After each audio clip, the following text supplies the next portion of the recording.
Welcome to another video! Sa video na ito, samahan nyo kaming kumain ng dinner sa Kura. Nagbago lahat ng mga plans namin. Supposedly, pupunta kami ng Rauha Night Market. But since sobrang lakas ng hangin at ulan, tumawid na lang kami sa mall right across Taipei 101. So magdi-dinner tayo ngayon sa Kura Sushi.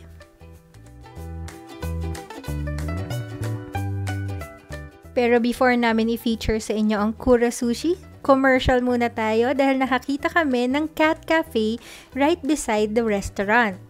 Sakto lang na nanonood kami ng mga pusa because when we fell in line dun sa queue ng Kura Sushi, umabot din ng mga around 30 to 45 minutes na wait time.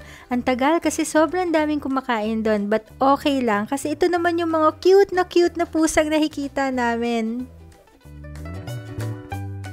At eto na nga, after a few minutes, tinawag na rin yung number namin and we were seated.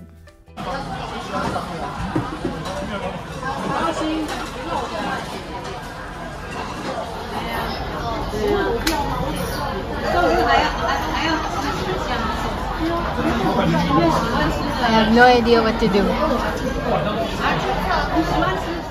Super funny kasi hindi talaga namin alam nung umpisa kung anong gagawin namin. So, nilabas namin yung phones namin and then buti na lang may translation apps ang Apple. Unfortunately, wala rin gaanong nag-i-English dito sa restaurant na to. Kaya talagang the struggle is real para lang makakain.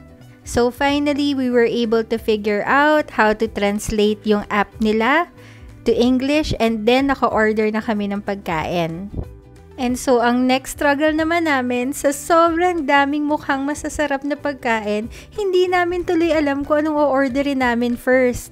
Paano naman kasi lahat ng mga nakita namin gusto naming tikman.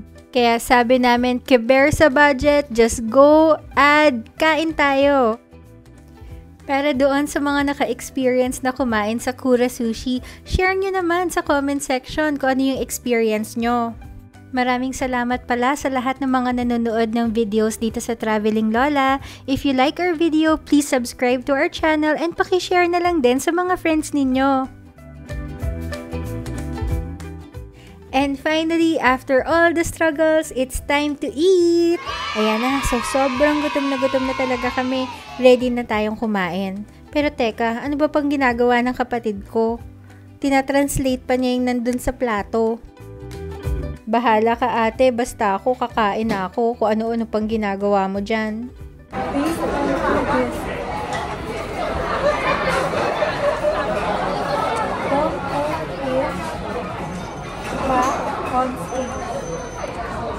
ganyan talaga siya.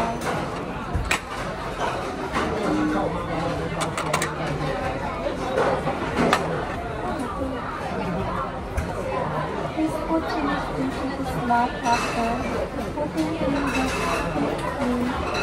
green of 7 green sauce.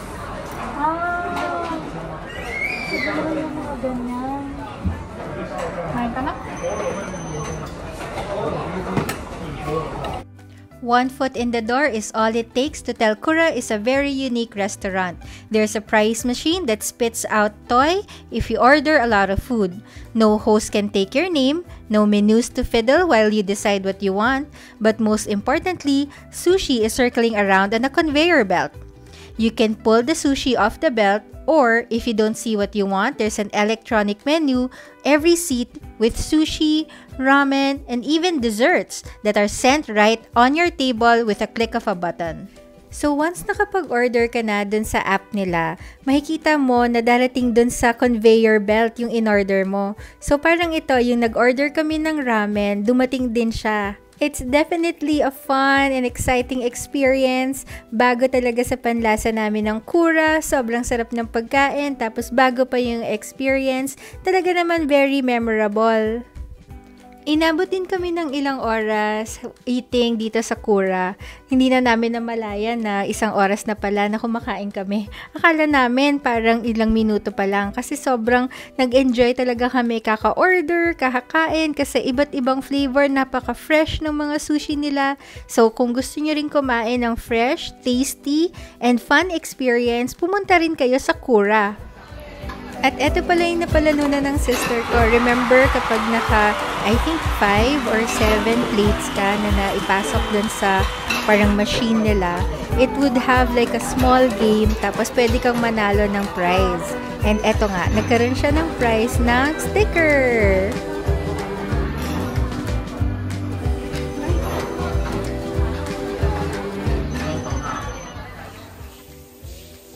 Ayan, hi, good evening. So, nakabalik na kami sa hotel room namin. Nakapag-wash up na rin ako.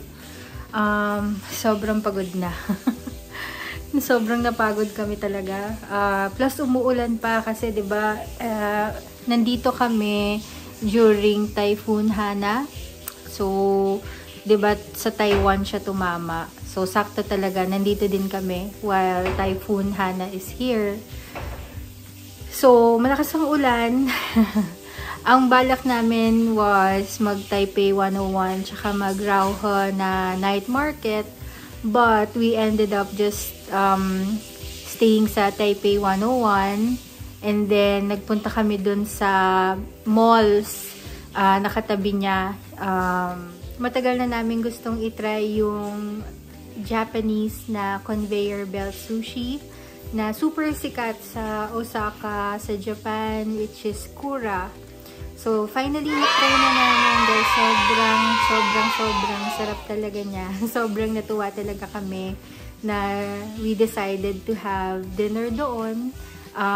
No regrets, kahit di kami nakapunta sa Rauhe. We can still do that tomorrow. We'll try to squeeze that in tomorrow kung kaya pa. And besides, umuulan din naman. I don't think may enjoy namin yung Rauhe ng umuulan kasi alam ko open air yun eh. So, speaking of our budget, so kanina from the hotel, nagpunta kami ng Taipei 101 na observation deck or observatory. So, we took an Uber. The Uber costs about nasa 385 ata, 385 Taiwan dollar. So, sabihin natin mga nasa 800 pesos yun, no? Kung 400 yung ano, i-estimate na lang natin. And then, our dinner was about, magkano ba yung dinner namin? Nasa 800 nasa 800 Taiwan dollar. So, nasa 1,600 pesos. So, alam ko na, sasabihin nyo, hindi kami umabot sa target namin. Well, nagulat pa ba kami? So, anyway, we had a fabulous dinner naman kahit umover na kami sa budget. So, sobrang sarap doon. It's right across the Taipei 101 na observatory. Doon sa mall. I'll just link it down below, yung address niya para makita ninyo. Kura. It's a super popular conveyor belt sushi Japanese restaurant. Tapos, so after nun umuulan pa rin, we took an Uber back to the hotel. So the Uber was about ganun din, nasa 370 plus naman to.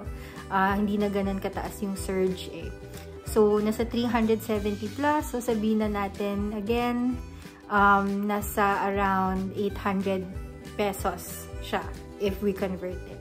So yun, before going back to the hotel, we passed by 7-Eleven.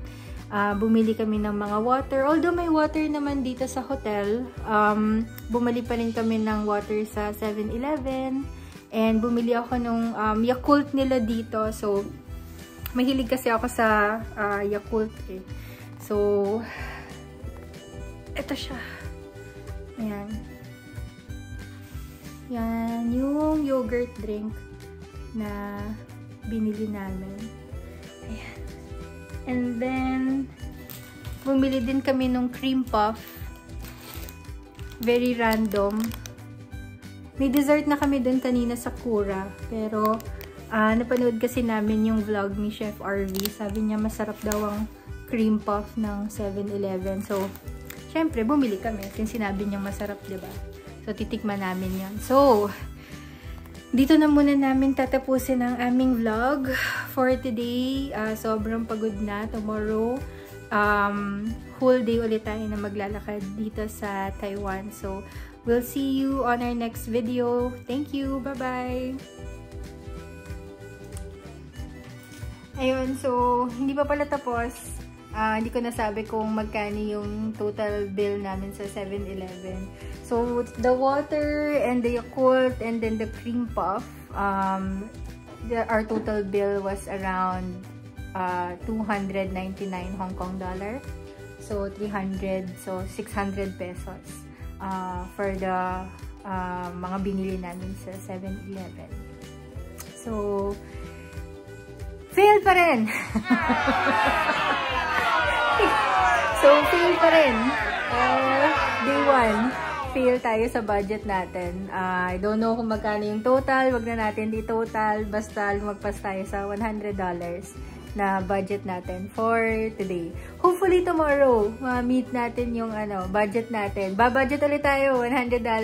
Minus the Uber, minus the attractions. Wala naman ata kaming attractions na bukas kasi technically bukas dapat magma-Mau Kong gondola, but then may typhoon nga. So, I don't think we're going there. So, yung $100 natin, ano lang yun, pagkain lang yun na. Hindi pa rin kasama yung Uber. Huwag natin isama yung mga ganon, ha.